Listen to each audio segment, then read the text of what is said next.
Everyone, good morning and welcome back to my channel. কেমন আছো সবাই? আশা করছি সবাই ভালো আছো, সুস্থ আছো। আমি কিন্তু মোটামুটি ভালো আছি। তো সকালবেলায় দেখো এখানে ঘুম থেকে উঠে গেছি অনেকক্ষণই আগে, কিন্তু বিছানাটা এখনও ক্লিন করা হয়নি। ওর জন্য কিন্তু দেখো এখন আমি বিছানাটা ক্লিন করতে চলে এসেছি। আর এখানে আমি আমার ঘরের জানলাটা একটু খুলে রাখি সকালের দিকে। দুপুরের দিকে একদমই খোলা যায় না, কারণ প্রচুর ঘর গরম হয়, কারণ পুরো রোদটা আমার ঘরের খাটে এসে পড়ে। তো যাই হোক, তারপরে এখানে কিছু আমার ইনডোর গাছ ছিল, সেগুলো আমি কিন্তু একটু জল দিয়ে দিলাম। আর এখানে দেখো এখন আমি ঘরটা ঝাড় দিয়ে নিচ্ছি। আর সকালবেলায় আমার ঘর মোছা, ঘর ঝাড় দেওয়া সব কিছুই হয়ে গেছে, কিন্তু তখন আর কোনো ভিডিও করতে পারিনি। যখন বিছানাটা ক্লিন করছিলাম তা ভাবলাম যে আর একবার ঘরটা ঝাড় দিয়ে নিই। তো যাই হোক, সেই জন্য একবার ঘর ঝাড় দিয়ে নিলাম। হাই করো, এরকম হাই করো। এটা হচ্ছে আমার একটা দিদি ভাই, তাই তো? সম্পাদি ভাই। তোমার নাম কি একটু বলো? তোমার নাম কি একটু বলো?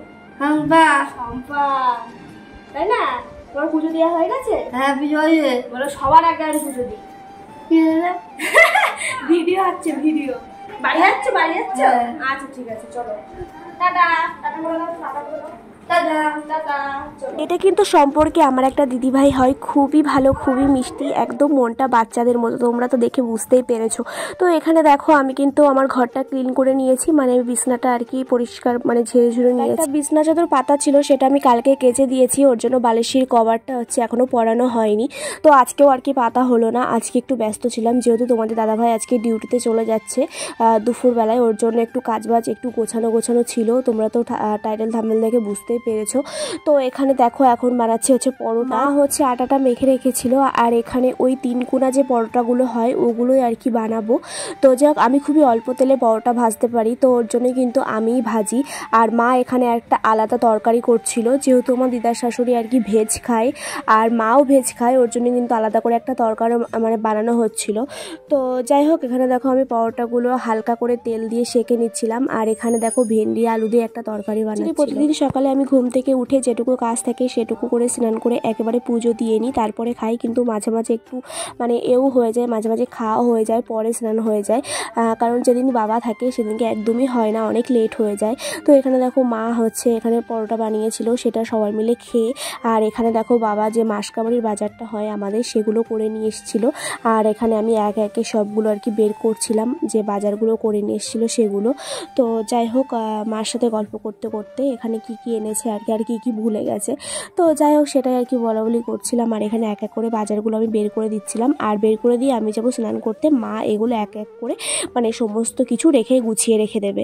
তো যাক, এই ছিল সব বাজার। যাই হোক, তারপরে এগুলো সব মুদি বাজার। এমনি অন্য বাজারগুলো হাটবারের দিন বা সবজি বাজারগুলো এমনি দিনই করা হয় টাটকা সবজির জন্য। তো এখানে দেখো বাবা হচ্ছে চিকেন নিয়ে এসেছিলো, সেটাই হচ্ছে আমি বানাবো। আর এই বাড়িতে চিকেন টিকেন হলে বেশিরভাগ সময় আমিই বানাই আর কি। তো যাই হোক, এদিকে দেখো আমি এখন চিকেনটা রান্না করছি আর কি। রান্না করে ভাবলাম তাহলে একেবারে স্নান করে নেবো, আর না হলে রান্না করে সত্যি কথা বলতে কি জানো তো, স্নান টান করে আমার রান্না বান্না করতে ইচ্ছা করে না, কারণ ওই একটা মানে রান্নার সব আর কি এঁঠো কাটা, ওর জন্য আমার আর ভালো লাগে না, মনে হয় কি আর একবার স্নান করি।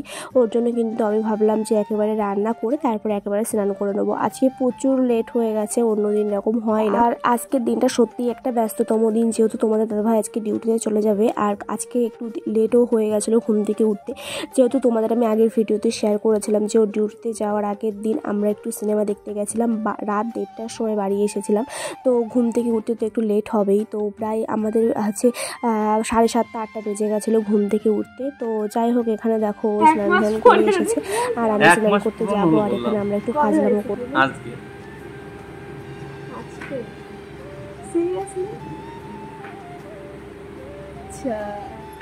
আচ্ছা বলো, তুমি বিয়ে করে কতটা সুখী? দাম্পত্য জীবন বলো, তুমি বিয়ে করে কতটা সুখী বলো? দাম্পত্য জীবন কলগেট হাসি থেকে মানে আমাকে পেয়ে তুমি কতটা লাকি বলো, কতটা হ্যাপি বলো? টাকা ইনকাম করতে যেতে হবে, ছাড়ো। তারপরে কিন্তু আমি স্নান ধ্যান করে ঘরে চলে এসেছি আর এখন হচ্ছে পুজো দিতে যাব।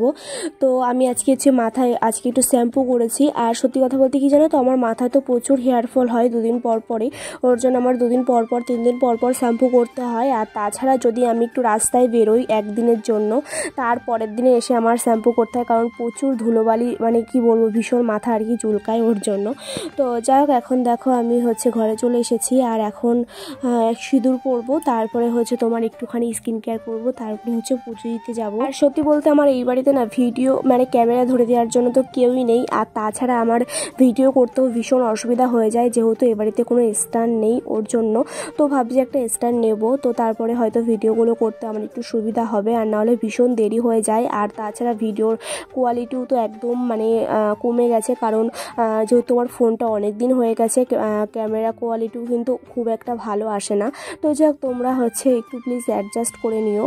আর তাছাড়াও আমি ক্যামেরা মানে ঠিকঠাকভাবে ভিডিওর মানে কোয়ালিটি যেটা আনতেও পারি না। আমার ওই বাড়িতে স্ট্যান্ড ছিল, ভিডিও করতে কোনো অসুবিধা হতো না, কিন্তু এই বাড়িতে ভিডিও করতে ভীষণ অসুবিধা হয় স্ট্যান্ড ছাড়া। তো যাই হোক, এদিকে দেখো আমার এখন চুল শুকানোর সময় নেই, ওর জন্য কিন্তু আমি ভিজে চুলেই সিঁদুর পরে নিলাম তাড়াতাড়ি করে। মাথাও এখনও ঠিকঠাকভাবে আঁচড়ালাম না, যেহেতু অনেক লেট হয়ে যাবে না হলে, তো ওর জন্যই তো একটু মনটা খারাপ ছিল। আমি এখন ভয়েসটা খুবই সুন্দর দিতে পারছি বা খুবই সুন্দর দিচ্ছি, কিন্তু সত্যি কথা বলতে সেই দিনের মানে কি বলবো, সেই দিনটা যে এতটা পরিমাণে খারাপ লাগছিল আর এতটা কষ্ট হচ্ছিল কি বলবো। আগে এতটাও খারাপ লাগতো না, বা যখন ডিউটিতে যেত হ্যাঁ কষ্ট ঠিকই হতো, কিন্তু এই ফিলিংসটা না পুরো আলাদা জানো তো। যে নতুন বিয়ে করার পর কিছু দিনের মধ্যে যে ওর ডিউটিতে চলে যাওয়া, মানে এই ফিলিংসটা সত্যি আলাদা। আর যারা নতুন বিয়ে করে ডিউটিতে চলে যায় তারপরে তাদের বউরা যখন মানে একা একা ঘরে আসে না, সেই মুহূর্তটা মানে ভীষণ কঠিন। সত্যি সত্যি পুরো ঘরটা না কেমন অন্ধকার হয়ে থাকে আর কেমন বাজে একটা ফিলিংস। মানে যারা এই পরিস্থিতিটা পার করেছে তারা অবশ্যই বুঝতে পারবে বা বলতে পারবে যে তখন কেমন লাগে একা একা যখন ঘরে তুমি আসো, ঘরটা কেমন লাগে। তো যাই হোক, ও কিন্তু হচ্ছে চলে যাচ্ছে। আর তার আগে সত্যি কথা বলতে আমি কোনো রকম ভিডিও করতে পারিনি, কারণ সেরকম পরিস্থিতি ছিল না। আর সবসময় তো ক্যামেরাটা অন করে রাখা যায় না, বা রাখার মানে কি বলবো মানসিকতাটাও থাকে না। সত্যি বলতে ওকে ছাড়া ওর বাড়িতে প্রথম কোনোদিনও থাকিনি, ওর জন্য আরেকটু ভয় ভয় লাগছিল যে ওকে ছাড়া মাও আমার কাছে নেই, ও আমার কাছে নেই। এই বাড়িতে সবথেকে কাছের বা নিজের বলতে তো ওই ছিল। তারপরে আমি আর কোনো ভিডিও করতে পারিনি। এই ভিডিও ক্লিপগুলো হচ্ছে তার পরের দিন বিকেলবেলার ভিডিও, কারণ সত্যি বলতে ওই দিন ও চলে যাওয়ার পরে ঘরে এসে তুমি বিশ্বাস করতে পারবে না, এই ফিলিংসটা হয়তো প্রতিটা ফৌজির বউর মানে প্রত্যেকটা মানুষের হয়েছে, যে ও যখন চলে যায় প্রথমবার বিয়ের পর ডিউটিতে, যখন আমি পরে ঘরে আসি না, মানে ঘরটা পুরো অন্ধকার, মানে কি যে একটা বাজে ফিলিংস হচ্ছিল, মানে কি বলবো বলে বোঝানোর মতো না। তো যাই হোক, ওদিন আমার একদম মন ভালো ছিল না, ওই দিন আর কোনো ভিডিও আমি করতে পারিনি। এই ভিডিও ক্লিপসগুলো হচ্ছে তার পরের দিন বিকেলবেলার ভিডিও। তো আমার মনটা খুবই খারাপ ছিল ওর জন্য, কিন্তু শাশুড়ি মা আর আমি একটু বাজারে গেছিলাম, আমাদের কাছে একটা বাজার আছে, ওখানে একটু ঘুরতে গেছিলাম। তো ওখান থেকে দেখো আইসক্রিম ফুচকা এগুলো নিয়ে এসেছিলাম। তো ওখানে দাঁড়িয়ে ফুচকা খাওয়ার মতো কোনো প্লেস ছিল না, মানে এত ভিড় ছিল মানে কি বলবো। তো ওই ভিড়ের মধ্যে ফুচকা দাঁড়িয়ে খাওয়ার মতো ছিল না, আর খেতে গেলে ভীষণ লেট হয়ে যেত।